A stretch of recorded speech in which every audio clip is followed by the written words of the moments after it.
Okay, welcome everybody, and welcome everybody in Mumbai also for this two-day very sort of quickly set up discussion meeting, which is one of the things the ICTS does. And here we have several people who have taught very deeply about black holes over many years actually. Several people are here, and several of them are going to educate us and teach us about this very exciting subject. So with that, and I also especially want to thank the people who came from Allahabad. Long, long way. So with that, I'd like to hand it over to Pallab to... Hi. Today, our first speaker is Gautam Mandal. I guess he needs no introduction. He's a professor in TIFR, working in string theory and black hole physics for the last 20 years. So he will talk about Hawking's original derivation of black hole entropy and derivation of Hawking radiation. So I'll invite Gautam to... Okay, thank you for inviting me here. As Pallab mentioned, I'm supposed to sort of introduce the old story, and then the new story will start from Sandeep's talk onwards. So, so basically, in the sense that how did Hawking arrive at Hawking radiation and stuff like that. So I'll really confine myself mostly to Hawking's papers and perhaps make some comments in the middle. Okay, so the basic papers are, this paper in 1974, this particle creation by black holes by Hawking, communications in mathematical physics. And there's another paper which is called Breakdown of Predictability in Gravitational Collapse. That's in 1975 by Hawking. Okay, so I'm also supposed to keep students in mind, so it will be perhaps for experts, some part of it will be somewhat boring. So what is the idea? The idea is that, remember, this was done before string theory and any other attempt at quantum gravity. So this was done explicitly like semi-classical theory of radiation before the theory of photons was known. And so gravity is not quantized here. So I'll try to make this a little precise perhaps. So so what's the basic idea? So let me first think of a collapsing star situation. That so you have some some matter which is collapsing. It could be a shell going in, and at some stage, the geometry around it becomes essentially time dependent. So what do I mean by that? Is that there is a certain region of space-time in which there is no choice of time, with respect to which the metric is time independent. So a more fancy way of saying this is that there is no time-like killing vector inside this region. So a horizon has formed, and inside the horizon you don't have any time-like killing vector. So the experiment that one has in mind here is that you have particles from far, let's say massless particles, coming in, and then you wait for a long time, and you will see that particles come out. So this could be a situation in which you are sending one particle, you get two, you send in one particle and two particles come out, etc., etc. But you can have no particles and particles come out. Okay. These particles are massless particles and this thing which is collapsing inside, they could be massive particles, they could be like D0, D0 bar brains or something, some stuff that is collapsing here, and massless particles which are coming in. So the situation that we will try to show, this is what Hawking had shown, is that even if you have no particles coming in, you can have particles coming out. So in such situations, what is the scattering like? The scattering would be of the following kind, that so this collapsing object, it creates some gravitational field. So there is some gravitational potential barrier that these guys face. So there will be some kind of scattering in which these guys just come out and they can't enter, they simply get reflected by. So some part of the wave will simply get reflected. Okay? This reflection happens in a static potential. Okay? It's a time independent potential. So therefore, no particle production happens in this part of the scattering. However, there is one part, there is another part of these waves which come through into this time dependent part, and then they come out. There's another way of getting outgoing particles. So these encounter essentially time dependent geometry. Whatever Hamiltonian you write down for the scalar field, that is going to be time dependent for any choice of gauge.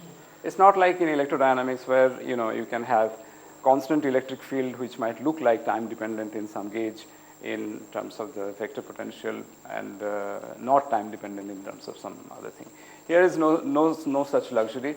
This is essentially time dependent. So there will be generically there will be particle production, and that particle production happens. So we will be mainly interested in the part of the wave that goes in.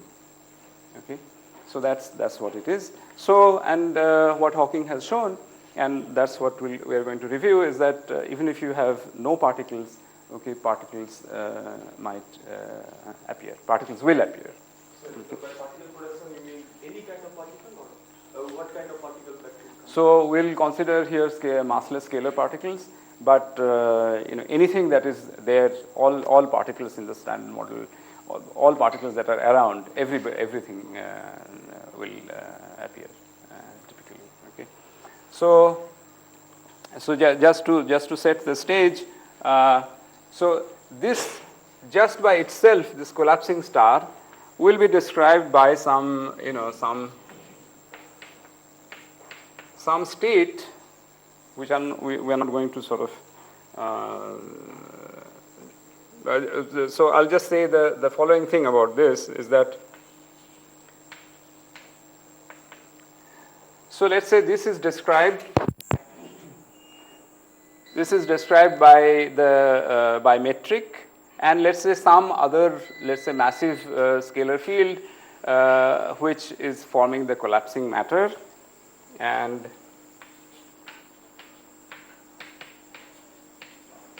so there is a background for the metric, and there is and let's say the scalar field that's describing the collapse, that also has some background. So let me not bother about them for the moment. And in that background, there is no background value of the scalar field phi, massless scalar, that are going in. So there is a semi-classical state which I called black hole. Chi is a massive scalar field which is forming the matter. Okay, and so we have this Einstein equation, which is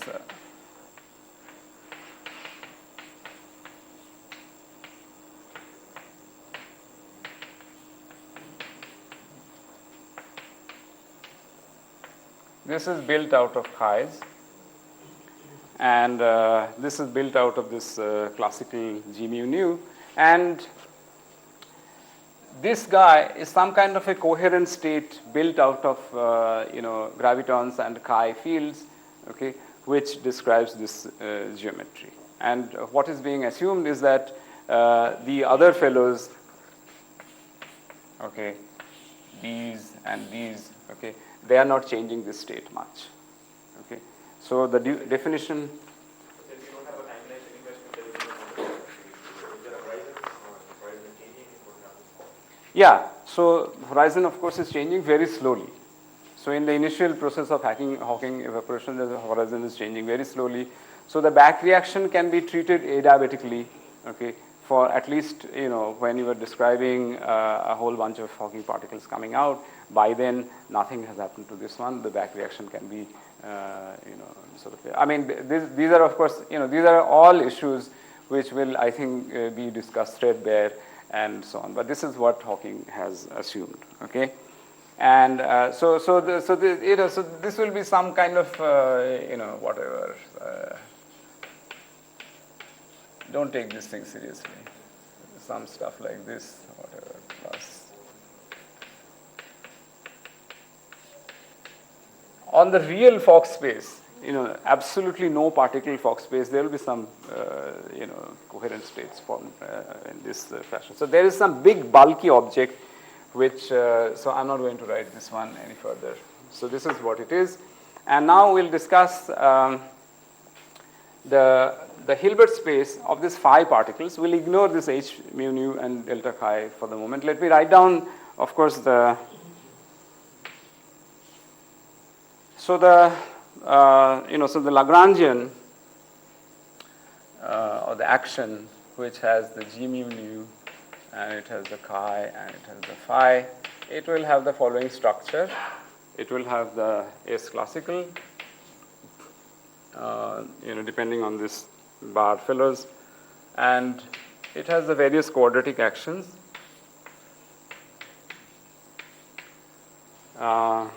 This is the quadratic, all of this can depend on chi bar also. So these are the quadratic parts of the graviton, then the quadratic parts of the delta chi's, and there are quadratic parts of the phi's. Phi itself is delta phi because there is no background for phi. Okay. So here I'll assume that phi does not couple to the background chi. Okay. This is a big assumption also. Okay, because the collapsing matter. Okay. So I'll come back to I'll come back to this issue here. Okay. So there are all these little issues which I'll try to point out as I go along. But this is what Hawking has done. He has said that let me just consider the quadratic part of the phi action, which is like this, and then of course interactions.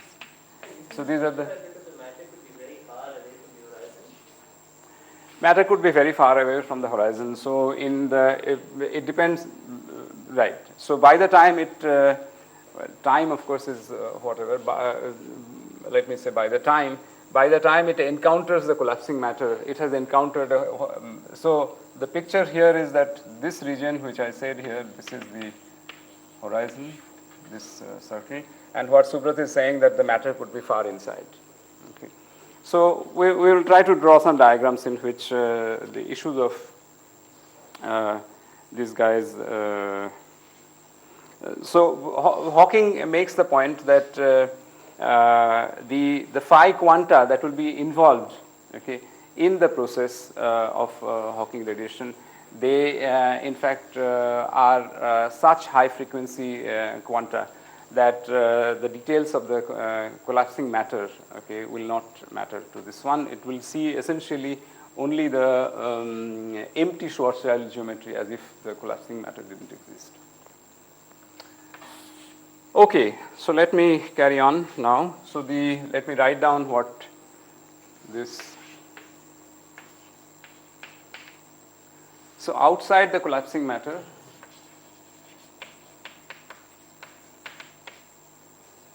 this is given by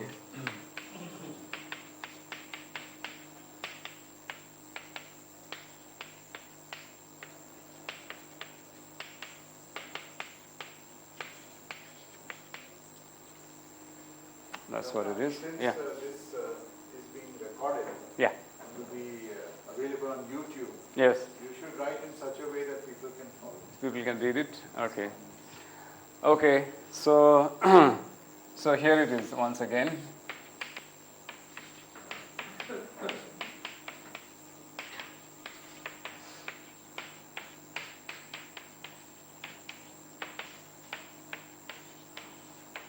Where this is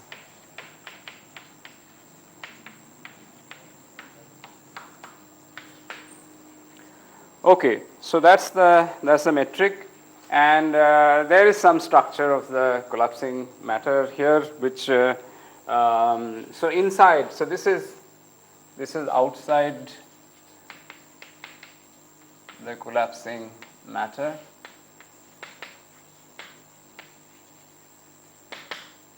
And inside you can have whatever it is.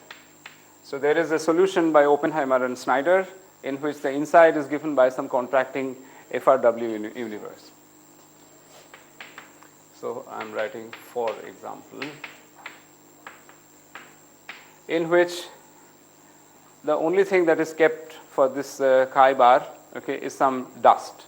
Okay, so so this inside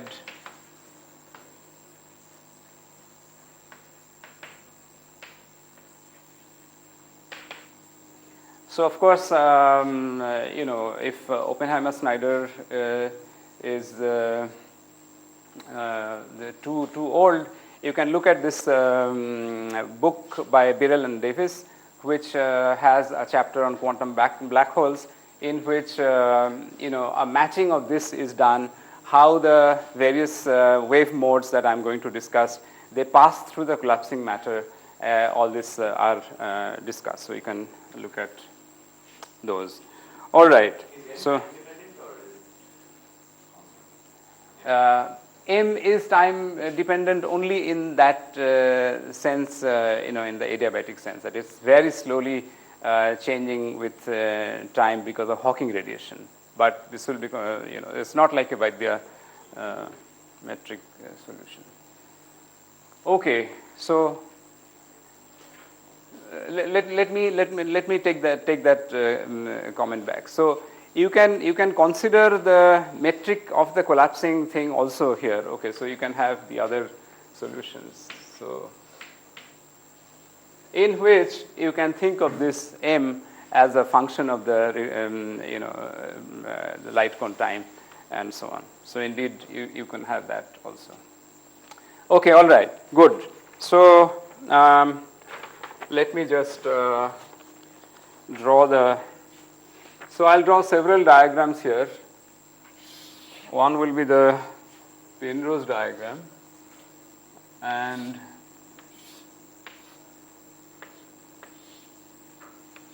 so I'm not going to explain this diagram. So the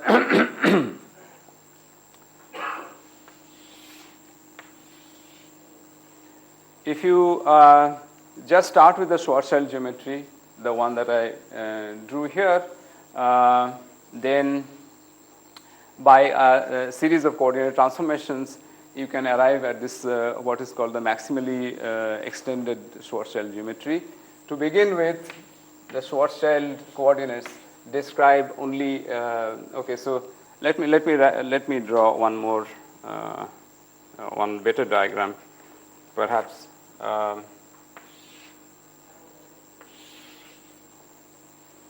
So this is in the RT coordinates. This is R equal to 2m. And the idea is that there is some collapsing matter. I start with some collapsing matter,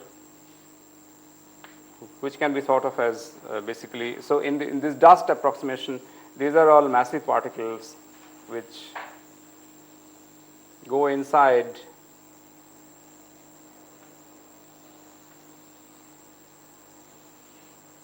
I'm you know, so this is R equal to 0. I'm including the negative r-axis, which simply means that I'm showing the other side of the sphere. Okay.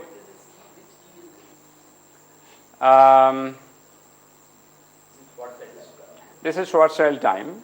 This is Schwarzschild time. I can, yeah, right. So I should probably say this is t tilde, and so this I should think of this as, to be sure. Okay, so I can't do a good justice to all these diagrams, but in order to describe, so as you can see from here, that the Schwarzschild coordinates break down at r equal to 2m. Okay, so what you can do is to go to some coordinate system which allows you to go inside, okay, which is continuous across that. That's called the ingoing Eddington-Finkelstein coordinate. And the way it is defined is that this, okay, so it is defined this way. You can see that you can get, so I'm not writing the angular part. You can write the first two terms of this metric in this form, in which r star is defined by this relation, is that is r plus 2m and log of r over 2m minus 1 outside of this. In fact, you can, this has a singularity at r equal to 2m. So you are supposed to think of two different patches, one coordinate patch outside, another coordinate patch inside.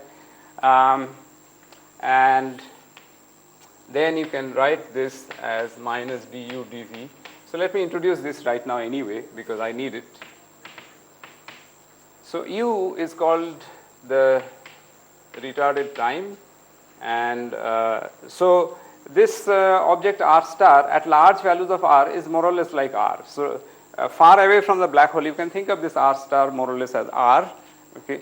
But near here, okay, these describe the trajectories of null rays, because ds square equal to 0, that describes a null ray. So this part must be 0. So therefore, t minus, so dt equal to plus minus dr star. Okay, these are trajectories of null rays. Okay, so so I'll define this two coordinates v and u, in terms of which it just becomes du dv. Okay, but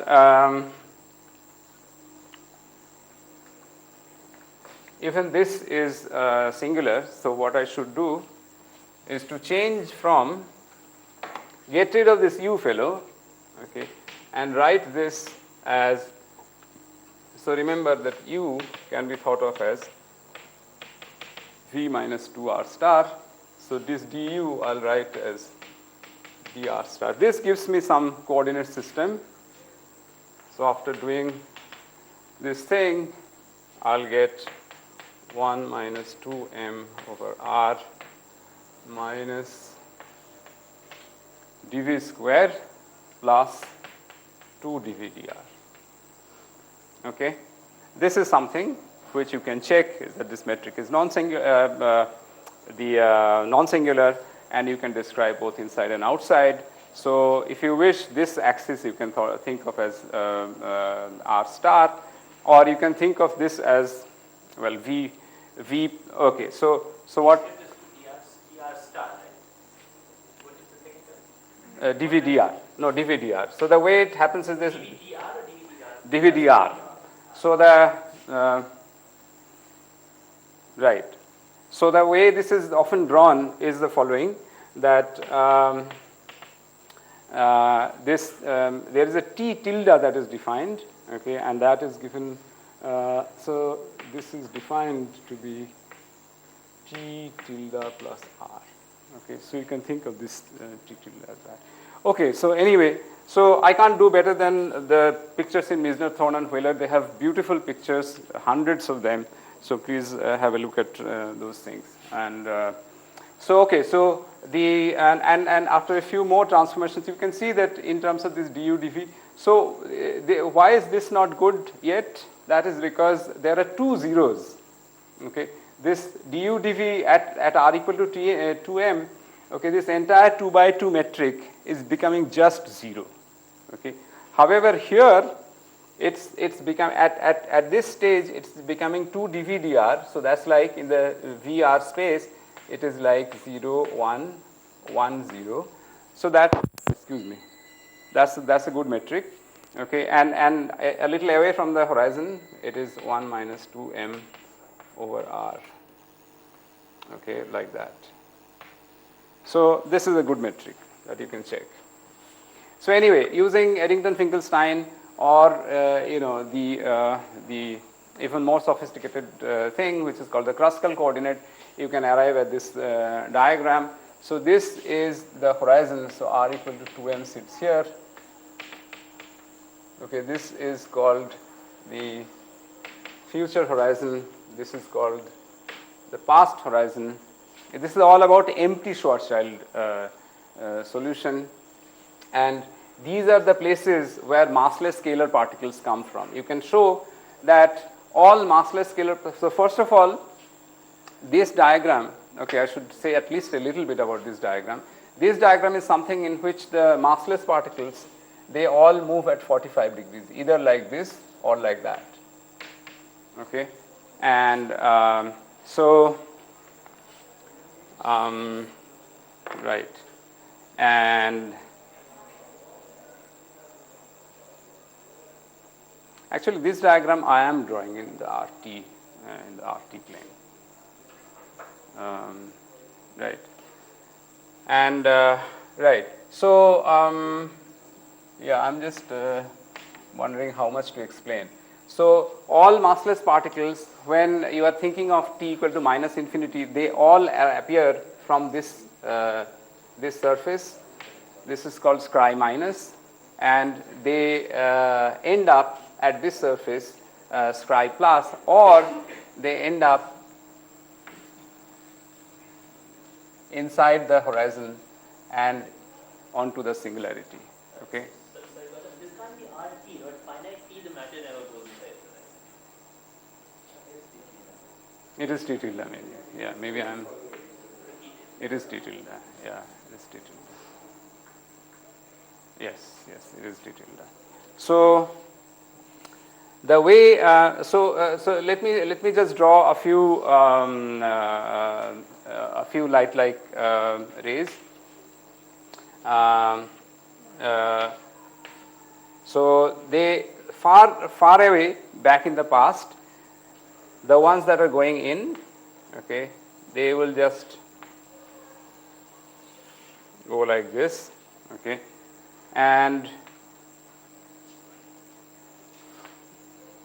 there is a, okay, so and then, so because these guys, okay, are they have not started contracting and so on and so forth, so the matter is not doing much. So now the matter has started contracting, the gravitational field is getting appreciable, and it is getting so all the null rays which are coming like this, they are getting bent, and eventually there is one null ray which just can't get out at all. So that's in fact forming what is called the horizon. It's just staying at this r equal to 2m surface, and anything that starts out later than that, I could have drawn, see, as I said that I am drawing r both positive and negative, which just means that I am showing the other side of the sphere. Okay, and now, so these are often portrayed, depicted as reflections. Okay, so if you don't draw the negative r axis, this particular ray, for example, would be drawn as something coming from r equal to infinity and getting reflected at r equal to 0. That reflection is simply passing through. I just wanted to make that point. And then some later ray that just goes in. Okay. So that's with the collapsing matter. Let me explain to you how that should be seen in this Penrose diagram. Unfortunately, for lack of time, I cannot explain this completely. So all massive particles, just like all massless particles at time t equal to minus infinity start from here, all massive particles start from just this one point. Okay, that also you can check. And all geodesics, they just contract in the past to this point. And let's say this is one massive particle, okay, which corresponds to the surface of the star. Okay. So this is the boundary of the collapsing matter. If so, then you should trust the Schwarzschild geometry only outside, okay, and inside is something else. Okay. Inside you should not trust the Schwarzschild geometry. So this diagram is, this causal structure is only for outside. You can make one further Penrose transformation to make this thing look like the following.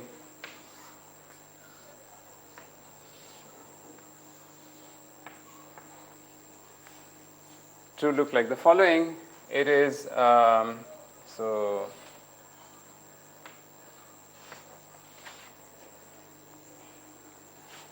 I should have drawn what the axes are. So this is the v axis, and this is the u axis.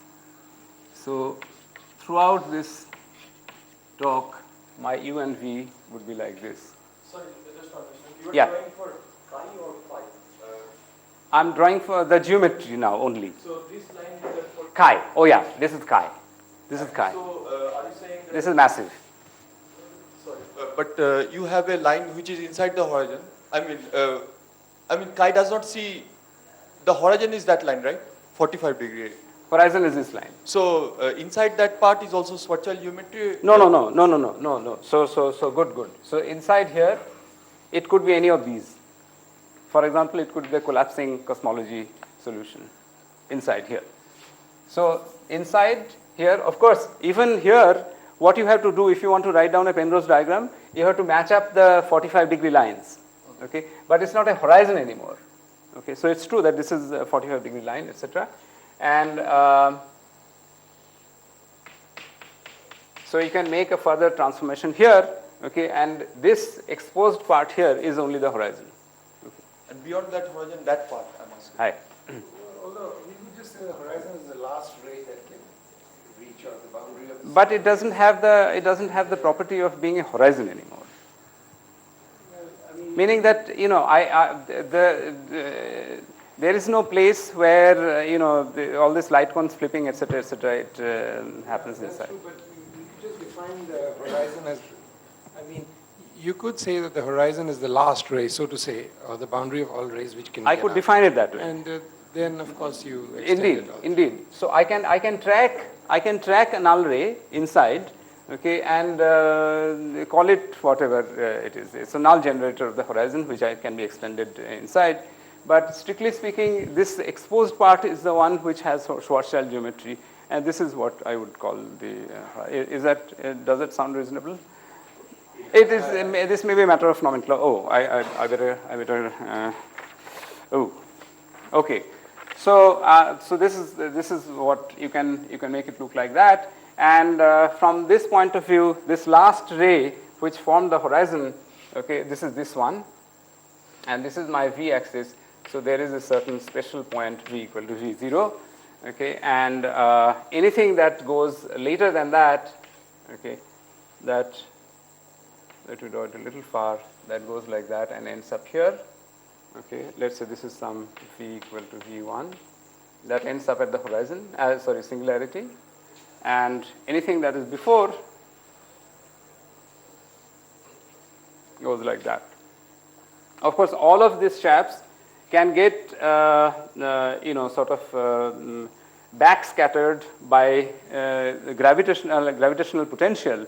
Okay, seen by this guy. It's not only matter, but there's also gravitational potential. So any of these guys will also have some part which will go like that. Okay, but as I said, that the more important parts of the waves are the ones that go in.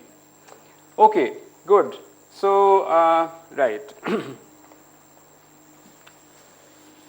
So now let me say how to, so what I should do now is to, so I have described a little bit about the background geometry, and now I'll come back to this one. And under this assumption that it couples only to the background metric, phi satisfies the following wave equation, which is that phi is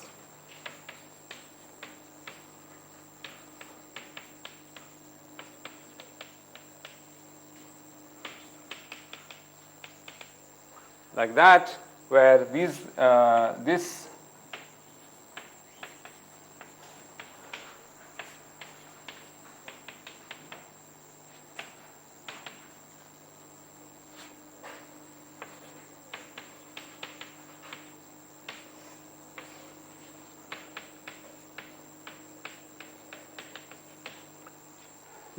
you can write the, so okay, so what does phi satisfy? Phi satisfies the equation of motion coming from here, which is simply Klein-Gordon equation. Okay, so that's Klein-Gordon equation, massless Klein-Gordon equation, and using the separation of variable, it becomes this way. So let me now tell you the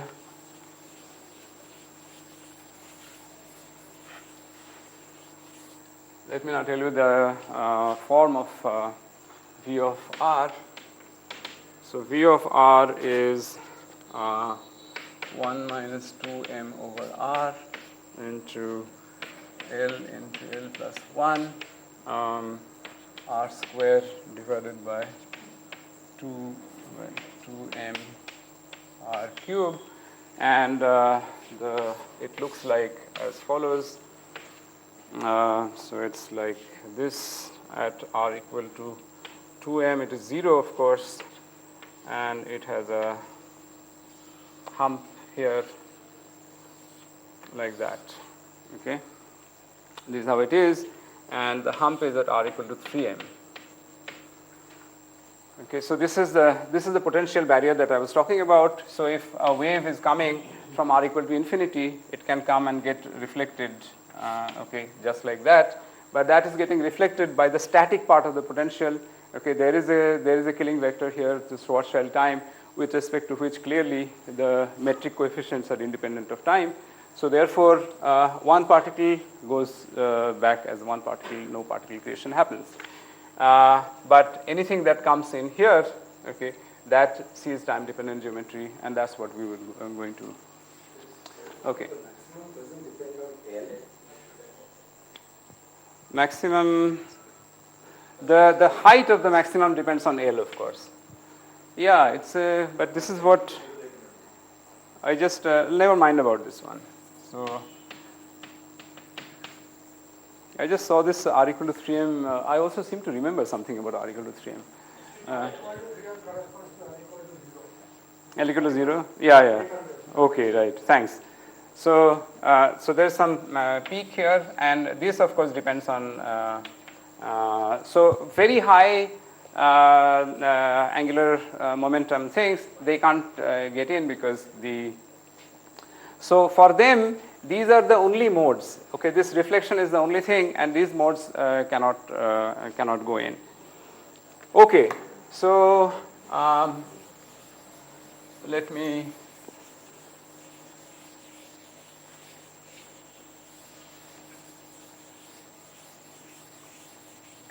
So the ingoing one particle modes, okay, those I will call. So now I'm looking for solutions of this equation. So as you can see, that at R, at very large R, this V is just 1.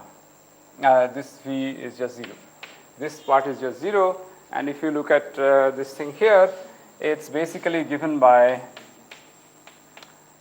so this goes away at large R, and you are left with e to the power plus minus I omega R. Okay, R star. But at large R, R star is the same as R. So therefore, now I want to describe the particle modes which come from far. Okay, so I should choose for them. So let me now give some names.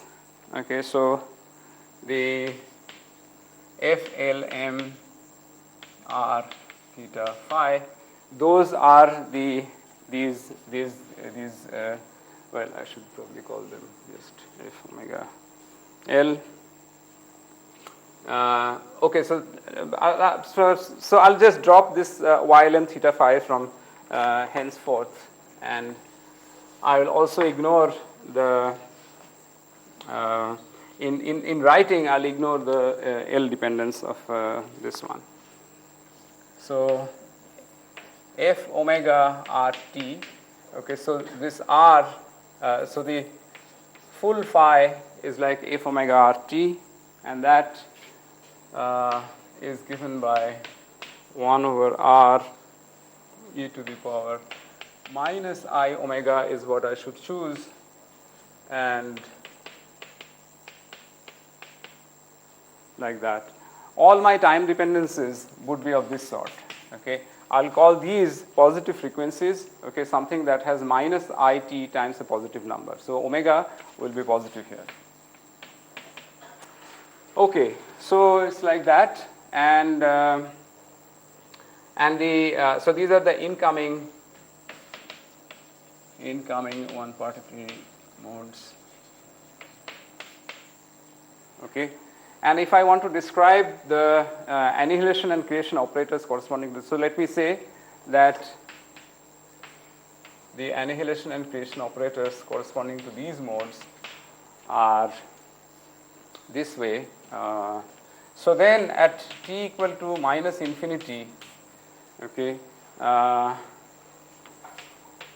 can write the phi, okay, in terms of these wave modes as a linear combination of this and its complex conjugates. So this is a omega f omega of, so this becomes a function only of the coordinate that I have called v. Okay, so this is plus a omega dagger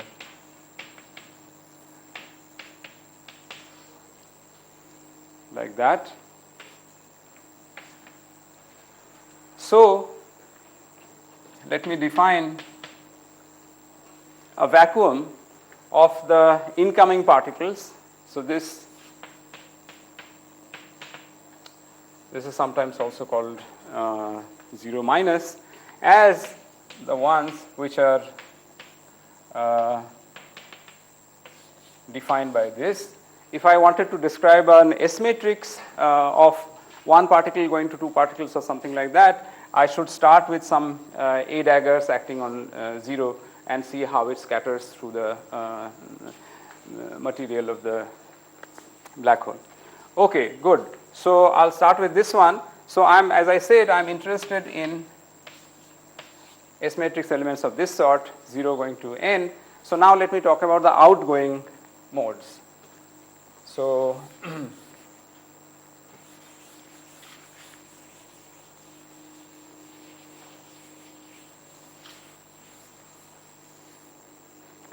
of course there were other solutions to the wave equations which were given by e to the power. So now I have taken only e to the power minus I omega, but then there are also e to the power plus I omega r star, which again at r equal to infinity, this becomes like r. So anyway, if I combine with the time dependence, then these modes look like e to the power minus I omega t minus r star. So that is the same as e to the power minus I omega u. Okay, so that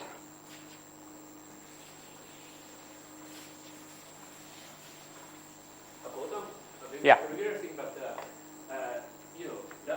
the Derivation of rubber is not the energy, no? I mean, not the frequency, but the momentum is not the omega, but the momentum.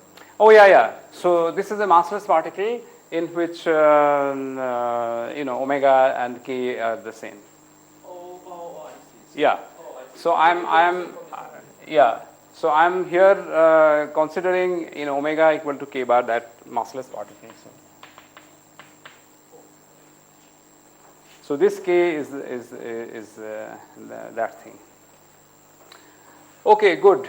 So now, right. So, however, at t equal to infinity, as I said, there are two possibilities. Okay.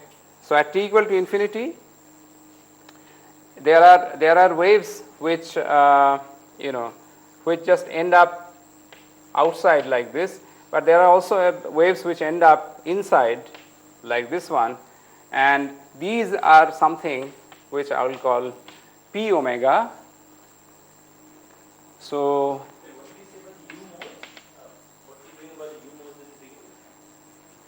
I'm saying that at r equal to infinity, there are also these solutions. Okay, just e to the power minus omega u.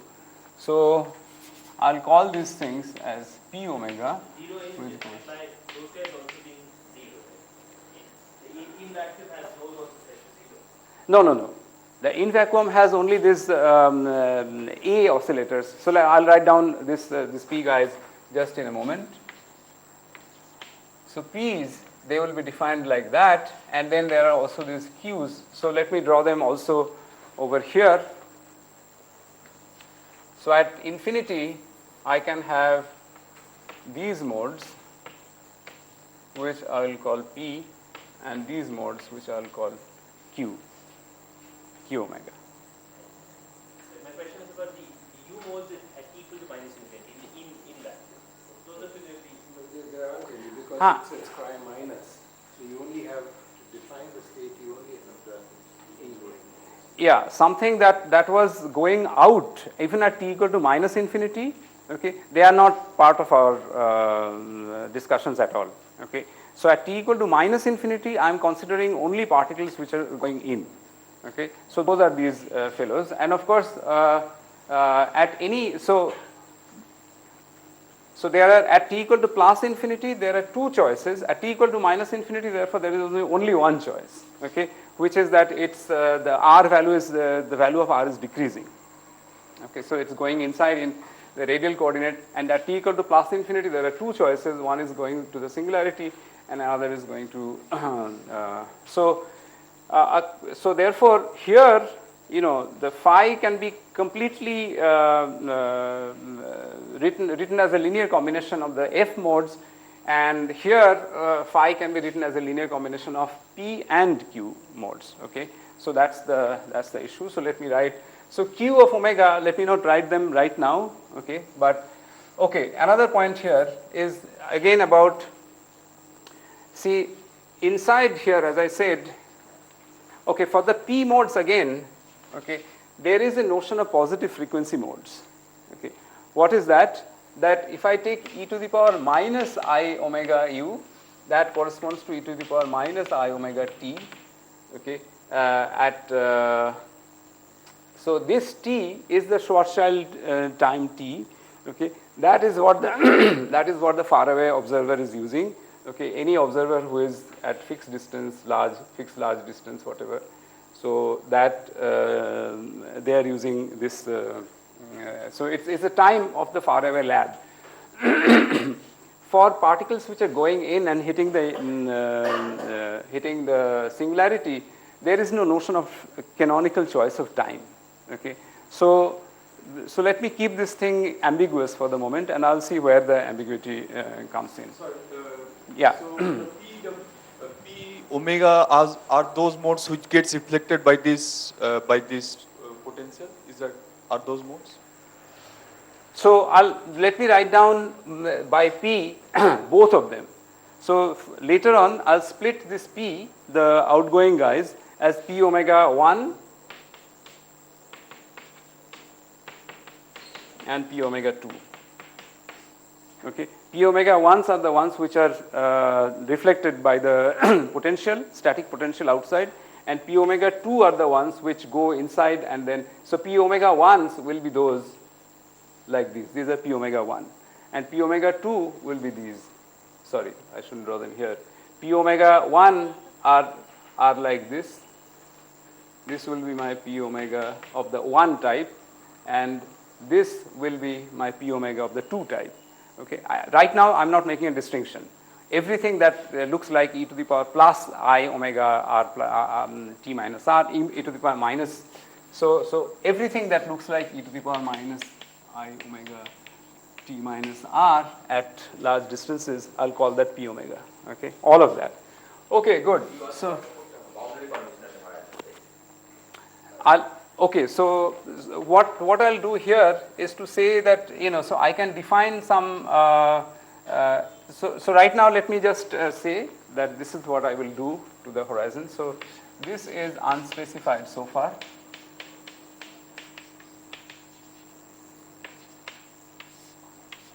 But let me write down phi as, so everybody understood, I hope, why I left q omega unspecified, because there is no canonical notion of time inside the horizon. Okay, there is no killing vector with respect to which it is, etc., time independent and so on. So now I'll write phi as b omega. So the creation operators corresponding to the p modes will be called these.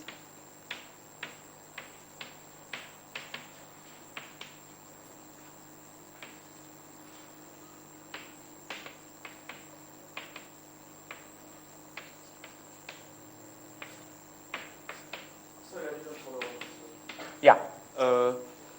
You mean A omegas are the incoming modes, right? A omegas are the? A omegas are the incoming modes. So why do I need to define it with respect to the, I mean, I'll be happy to define it at the boundary, right, only? Or? No. The point is that phi can be, okay, so maybe I should say it more clearly. Phi at any point of time can be expressed as a linear combination of a complete set of solutions of the Klein-Gordon equation. Okay, one complete set of solutions of the Klein-Gordon equation is provided by the f's. Okay, another, that's in terms of the incoming modes. Okay, everybody is anything that any disturbance that I find inside here. Okay, they can all come from, they are all determined by what's happening here. Okay, so phi can be determined in terms of can be written in terms of a linear combination of the f's. Alternatively, if I think of predicting in the past, okay, whether any disturbance here can be predicted by things from the future. Okay, so then if I give you some data over here and here, okay, so then this can be either affected by these modes or by these modes. So therefore, phi can also be written in terms of a linear combination of these guys, okay, in which I am assuming that, of course, these p modes and q modes are defined everywhere. Okay, so they are like, given by some data over here, they are coming down here, and any phi here can be, so this is just that. Okay, is this clear? That I can expand in terms of either what is called the past Cauchy surface or a future Cauchy surface. Okay, so that's what it is. There is a pair of modes like p omega and q omega. Yeah. But here we have only a omega. So what is the reason? Okay, the reason is the following. Let me draw this diagram. Okay, I rotated in a rotated way. So this would look like this.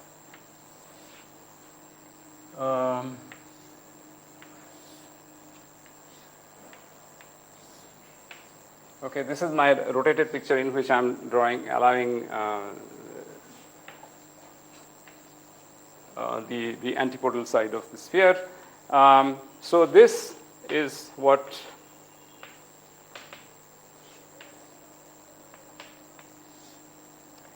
so this is my H plus, this is the same thing rotated So therefore, it's also H plus. This is I plus, Scri plus, and this is Scri plus also. Okay. So I can take, I can determine anything anywhere in the entire manifold by giving spacer data on this surface Scri minus. Okay. That so in the past, all massless scalars, okay, would have come either, from this Scri minus. Okay, that's it. So there is only one surface, Cauchy surface. And in the future, if I specify data here, okay, then I can determine, okay, by post-diction, I can start from anywhere here and I can predict what's happening here. Okay, so that is why there are two surfaces, Vallabh, here, and there is only one surface here. Okay, so just Scri minus. So in this diagram, it's quite clear. Okay, good. Yeah. What's the difference between P omega 2 and Q omega? So it's this. So, okay, so this part is the. So let's say, some things are, suppose I'm a P omega guy, okay, so I'm coming from here, so, and I'm sort of developing this wave in the past, okay. When I'm doing that, there is this potential barrier, okay, at some point which is outside of the horizon, okay. So this wave can get reflected, okay, even before it reaches anywhere near the horizon. Let's say I'm in here, okay. So there is a potential barrier, okay, outside of the collapsing matter or outside of the time dependent geometry, in which it can get reflected just by the potential barrier. This is wave, by the way. This is not particle. This is not geodesic motion. This is wave thing. So just can get reflected like that. Well, even particle can get reflected like that. So anyway, so this is like that. But there is also this part. So if I start with some P omega and develop it in the past, it can go like that or it can go like this. Okay. So P omega is P omega 1 plus P omega 2. That's what I need. Okay. Okay, good. So now I can, however, compare these two expressions for phi, okay, at any given surface. At any given surface, okay, phi has two independent expressions, okay, one in terms of the future modes, one in terms of the past modes, okay, and therefore I get a relation which is so let me now okay. How are you doing for time? Because we can adjust accordingly. As I was telling my colleagues here, that we will eat less, drink less.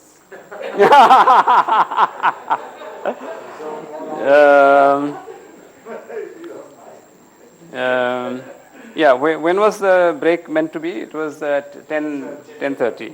Okay. Yeah, let me carry on till 10. I'll have to hurry up a little bit, of course. So yeah. So the point is the following, that e to the power minus. So what is this thing? That the wave of a certain frequency is coming in. It's finding some scattering body, and then it's passing through. If this guy, okay, is static, time dependent, and so on and so, just like potential barrier problem that you do in your quantum mechanics 101. Okay, so there, no, the frequency of the wave remains whatever it was. So if it is like this. Like that, the frequency of the wave, there is some transmission, there is some reflection, all that stuff happens, okay, but the frequency of the wave is here. If it is omega here, it's omega here, okay. So the point is that if that was the situation, then e to the power minus I omega u would have gone as would have become e to the power minus I omega v, okay. something that is, you know, well, if it is this u and v is, so if it is the radial thing here, and you are using radial coordinate, okay, this transmission would look like this. Some omega frequency is coming in and some omega frequency is going out, exactly the omega frequency. So this guy would go into that way. However, what will happen here, let me just tell you right now without proof, is that this P of omega is a linear combination of the F modes in which, so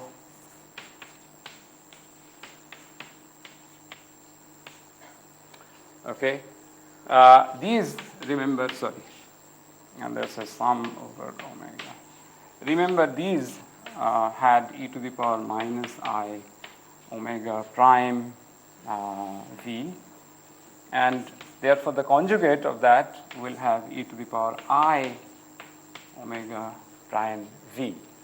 Okay, so not only is that there is a mixture within the positive frequency components, but the given single positive frequency outgoing mode, okay, can be written as when you are, let's.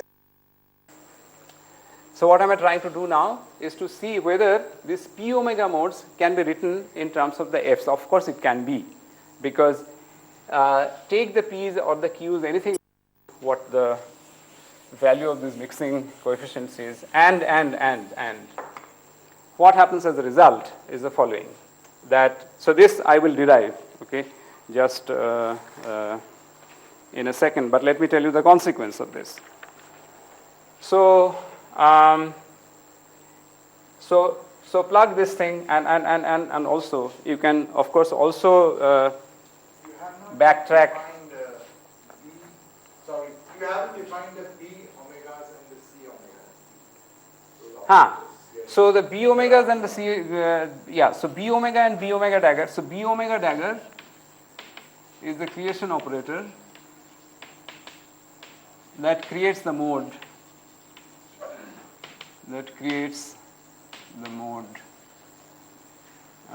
P omega. Okay, so that's what it is. That is to say, B omega dagger. So yeah, so that's what it is. Okay, so it just means that, yeah. So I'll define what that is. So the B vacuum, okay.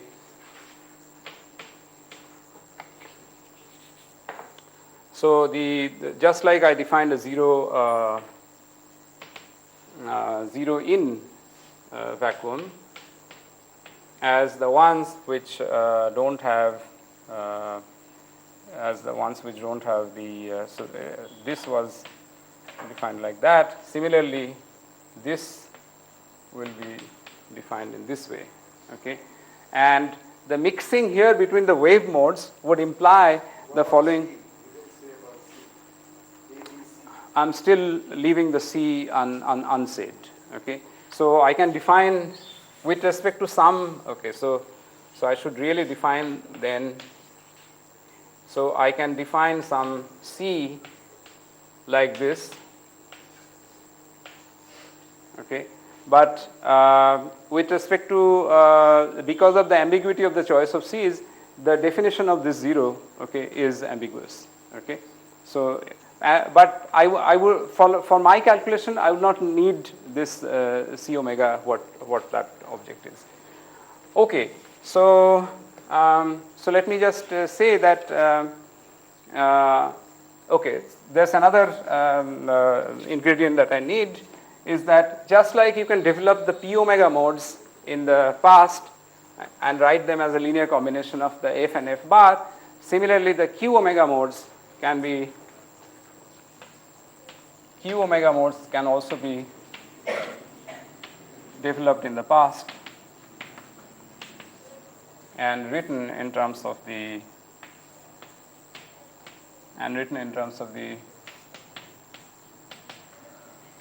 like that. Now you will not need the C omega even when you try to argue that the QPS are entangled? For then I would need. indeed. So I'll make a particular choice of C omega, okay, inspired by the eternal black hole geometry, okay, given by the Kruskal modes. Okay. So C omegas I'll define by the Kruskal modes, and then with that choice I can get the entangled. Hi, Sandeep. I was saying, equivalently, there is a equivalently you can do it in terms of the modes that's cry minus, which go in and reflect, which are parallel to the horizon but just inside. That turns out to be the same. Yeah. That turns out to be the same. Both are, so the exactly. So they are both given in terms of this log of V minus V0. So the C modes will look like close enough to this past horizon. The P modes here would look like log of V0 minus V, and the Q modes will look like log of V minus V0. Okay, so that's absolutely correct. So I will I need the explicit expressions in order to compute this alpha and beta. But let me just tell you what happens. So this, you would agree with me that I can do this. Okay, I can back evolve the P modes in the past and write them, of course, in terms of linear combination of F and F bar, and similarly I can do the Q modes. So I put these things in here, okay, and then I compare between this expression and that expressions after putting these things in. That will therefore give you a relation between the oscillators now. Okay, so I'll just write down the relation between the oscillators that happens. This part of the story is pretty much the same as in BCS theory, except that in BCS you don't have the Q fellows. Okay, so you have the A dagger and BB dagger and so on. Yeah.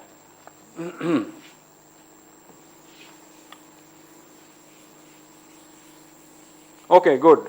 So then the relation is the following, that the B modes are given by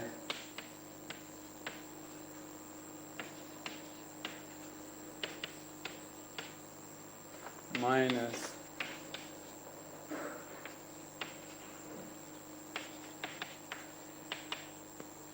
like that, and C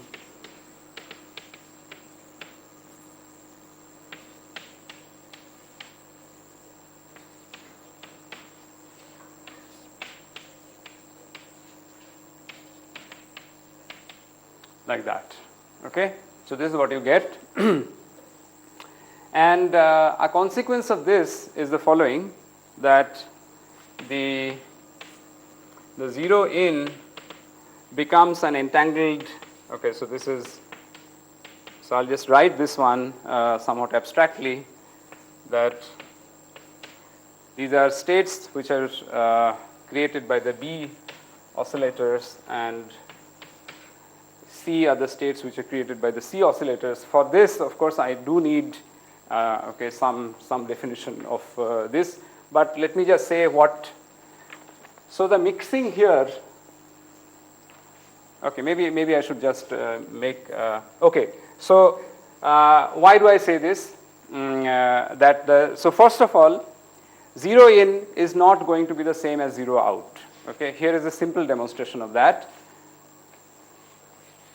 So let us compute the B number operator, okay, in the 0 in state. Okay. So we'll compute the.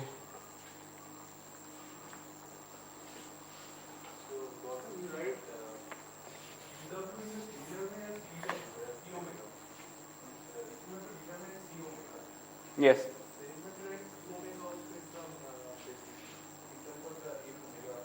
I did. Here it is. Here it is. And I'll give you the expressions for that also. Okay. In pretty similar expressions. Okay. This is, so if you're reading Hawkings' paper, this is the expression for this is given in the chapter on back reactions. It's not given in the that's towards the end of the paper. Okay. So all right, good. Let me say how this can come. So first of all, this is not the same 0 out. Okay, so I'll show this by demonstrating that the outgoing modes, the outgoing number operator, outgoing to future infinity, these fellows in the incoming vacuum state is non-zero. And what is it? So let us look at this expression. Okay, so there is all the terms in which there are a's to the right. Okay, they will not do. So therefore, I must look at the terms like something that has a dagger rather. Okay, this is the kind of thing that I am looking for. Okay, and the term that has such a thing is this. Okay, the b's. Okay, so in fact, it is the b. So okay, so this is a trivial enough calculation. So if I pick in the b, if I pick up the, so here I should pick up the a dagger, and here I should pick up the a. That's what I mean. When you do that, you will find that the result is that it is, okay. So whenever there is a beta coefficient that appears because of the backtracking of the waves, okay, you will find that the number operator, okay, is given by this. Okay. Not only that, you can compute any polynomial of the number operator. That is also done in Hawkings' paper, which would say that, okay, so let me say what the number operator is like. What this result is. So this result is under some approximation which I will refine later.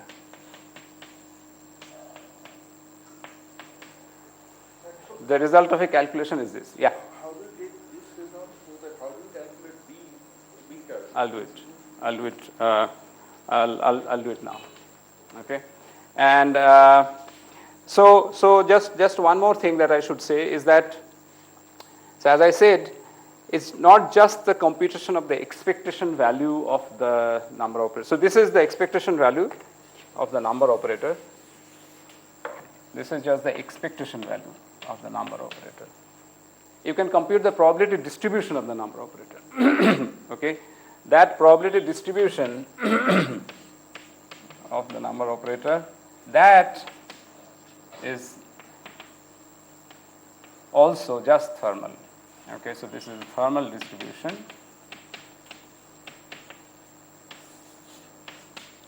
And so this can be obtained by, for instance, looking at the result for any polynomial of the number operator. And this, as everybody knows, that this is the Bose-Einstein distribution corresponding to a temperature. So the temperature is K over 2 pi. And K, this kappa, is what is called the surface gravity. And that, in case of the Schwarzschild black hole, is this. And you get T is equal to 1 over 8 pi m. Okay. So the whole thing crucially hinges, of course, on, okay, another point is that although I did not calculate for you, what this entanglement is as of now, excuse me.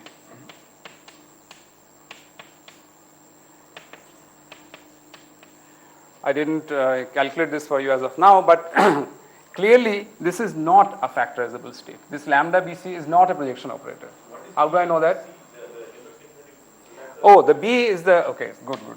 So I should say that this is all possible states of B, which I can choose as B as simply the number. Okay, so this is like the B.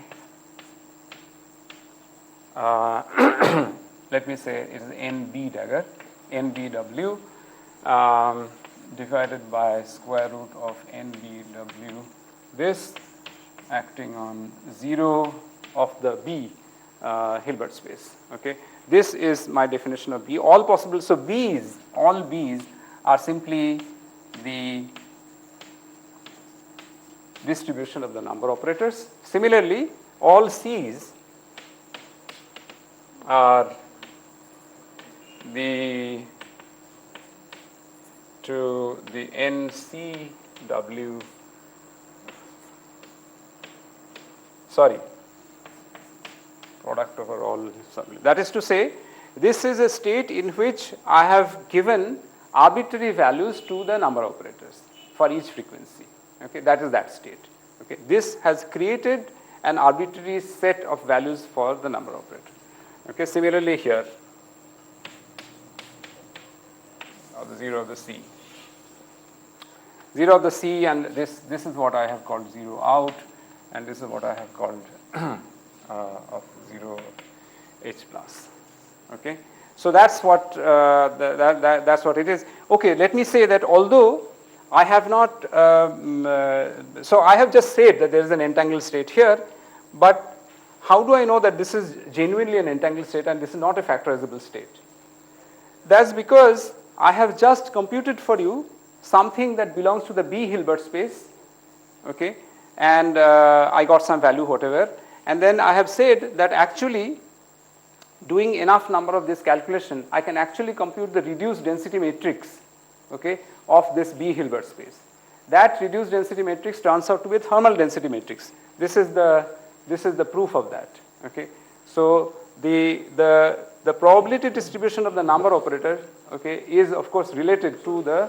The number operators are uniquely determined by this beta omega dash, or do they depend on something? No, they just depend on this beta omega. They are something beta. So I can tell you what the number operator thing is.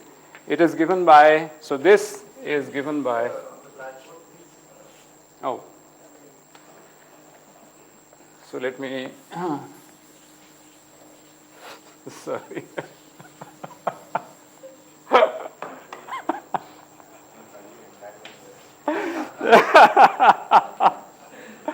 Okay, so so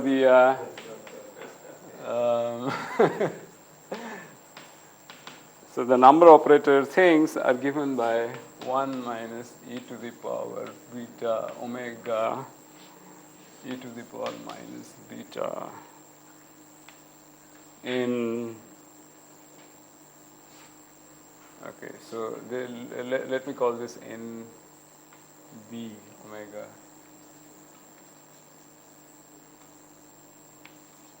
This, for any given omega, this is the probability. This is the distribution of the number operators which corresponds to the Bose-Einstein distribution.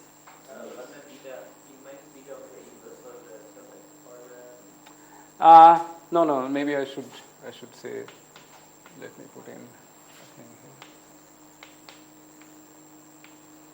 This.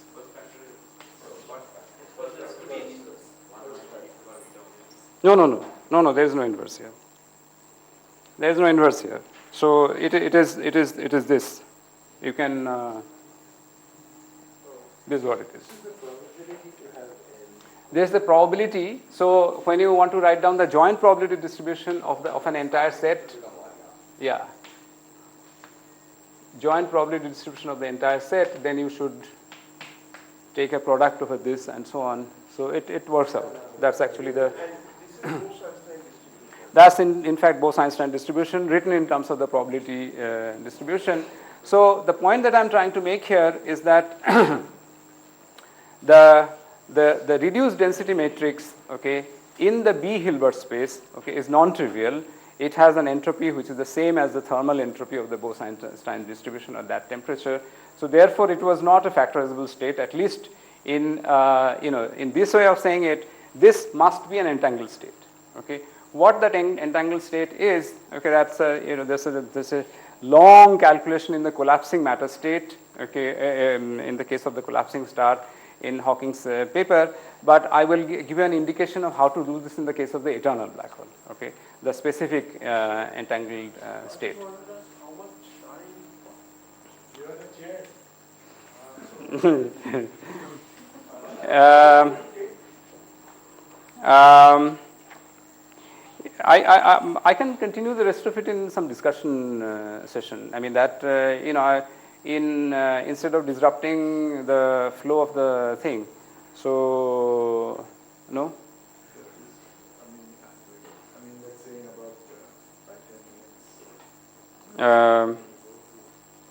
I can say in 10 minutes, maybe I think I can say in 10 minutes the main things. Yeah. So the various subtleties that those I can say in the discussion session. So let me just say that. So I should keep insisting that what I call zero in fact I found that even Hawking is rather aware of this. This zero in is really that big coherent state. Okay, it is the quantum state that corresponds to the that describes the collapsing star. It's not the vacuum state. Okay, it's not the vacuum state. Not only that, when I write a thing like this, I have very conveniently forgotten all about chi and h mu nu. Okay, clearly, this is not what I expect. Okay, this why not an entanglement with the matter? Okay, etc. etc. Okay, so these are there are all kinds of nice things that I also have some remarks about possible capacitor analogy and so on, but let's not bother about them at the moment. Okay, good. So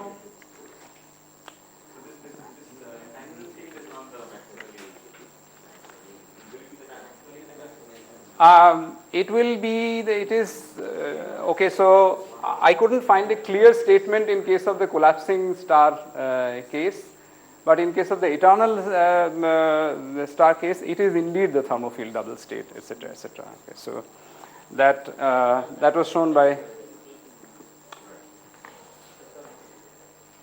All right. Okay. Good. So in this remaining 10 minutes, let me just say how this calculation of the beta is done. I think that is probably the most I can do. Could you indicate how to run Hawking's paper, or are you indicating it in the I'll indicate this in as the way it is done in Hawking's paper. Yeah. So I still have the diagram. So what is done is the following, that can anybody see any more what's in here? Perhaps not. Okay. Let me draw it here. So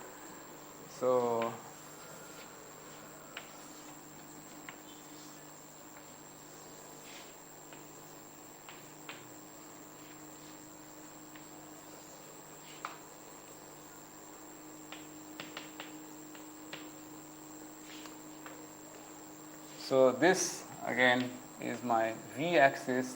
So this is v and this is u. Okay, and what? Okay, and the surface of the star is somewhere here.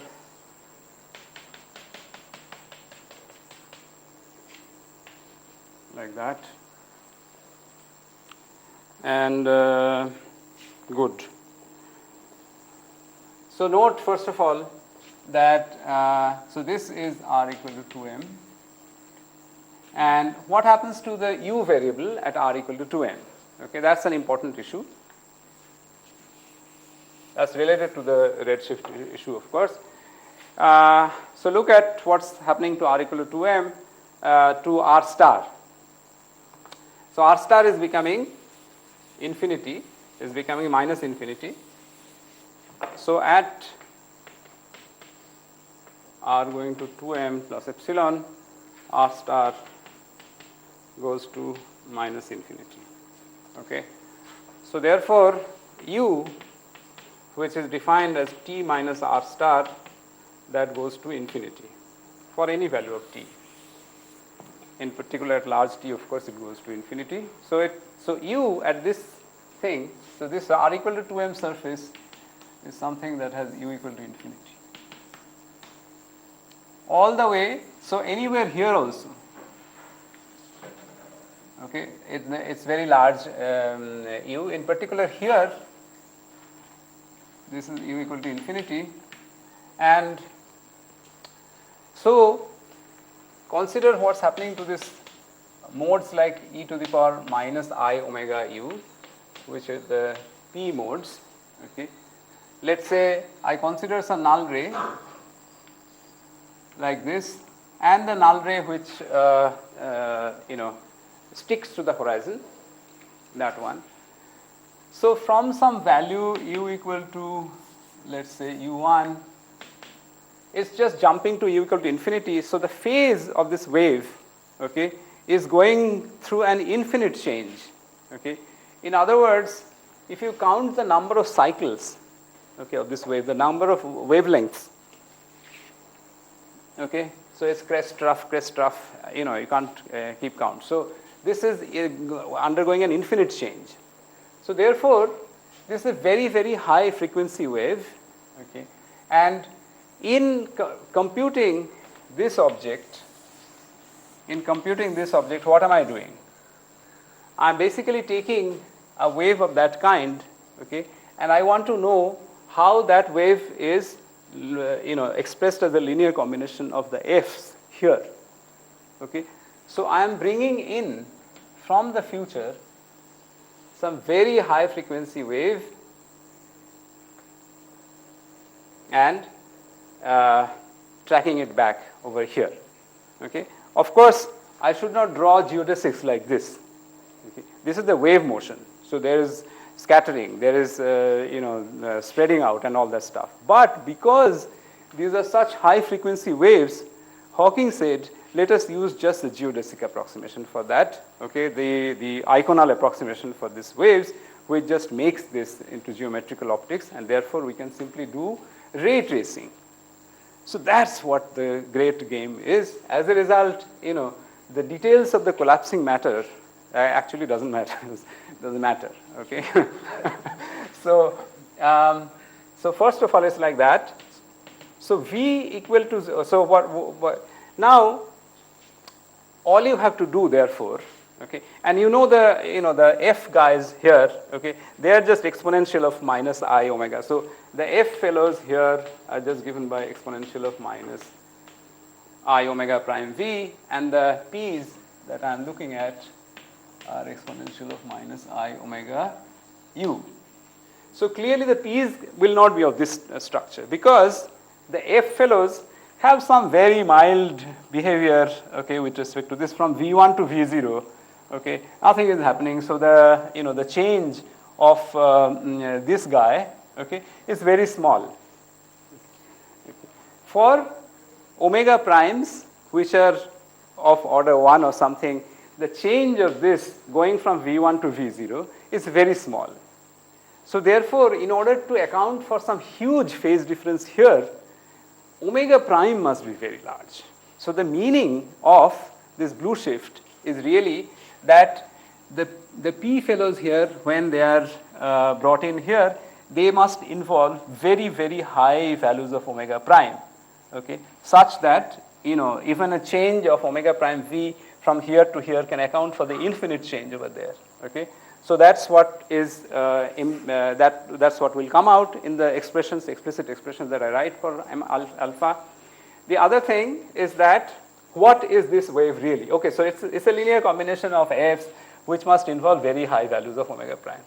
Granted, but what's the precise expression for that? So let me claim. So now it's a ray tracing thing. If u equal to infinity maps to v equal to v0, u equal to u1, what does it map to in terms of v1? So v1 must be given in terms of u1 in some way. Okay, so it's given by this. So v1 is given by 1 over kappa.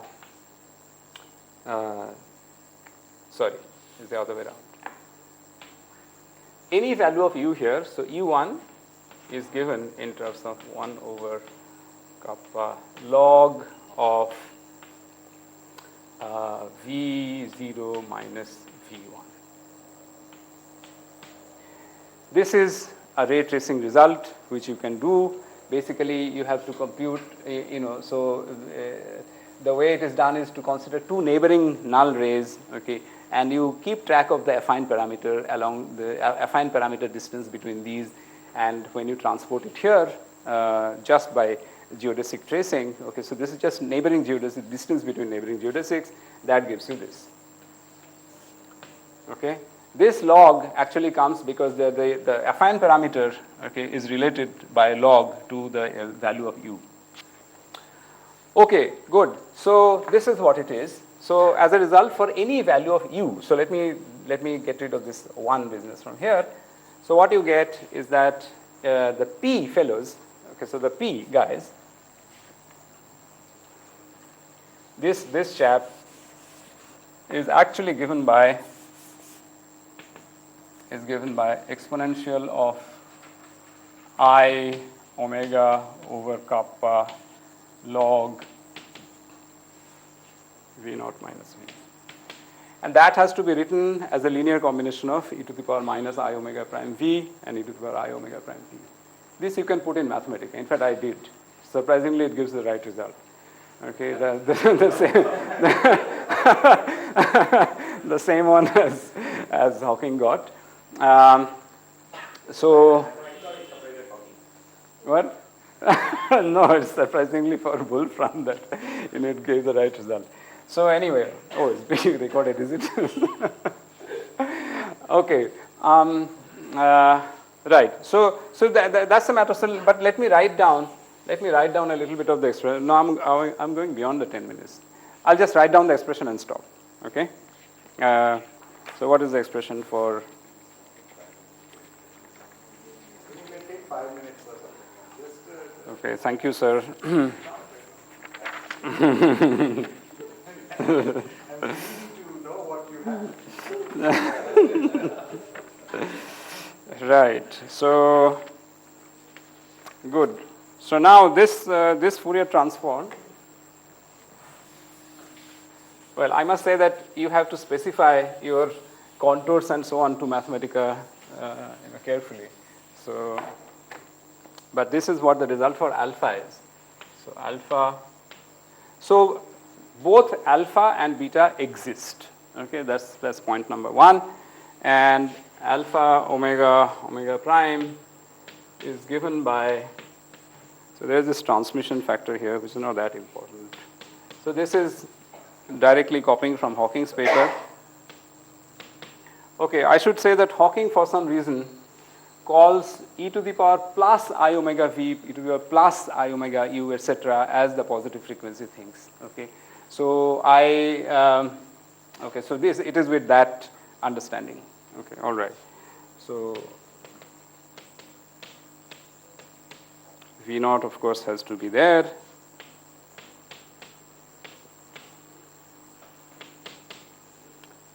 Like that, and in fact, you should compute only alpha, and beta is done by some clever means. T omega is the transmission factor through the potential barrier. Okay, so that's some related to the gray body factor that is known. You can put that in. It depends on what whether it's a spin zero particle or what, etc., etc.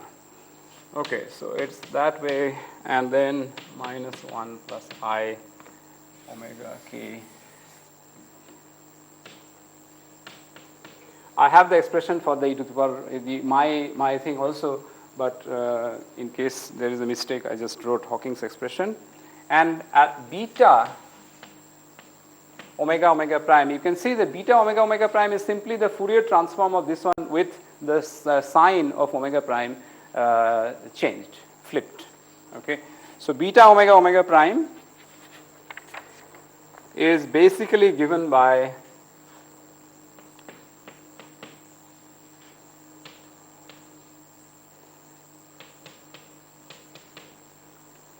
this additional factor of I that comes by because of the normalization of the wave function and so on.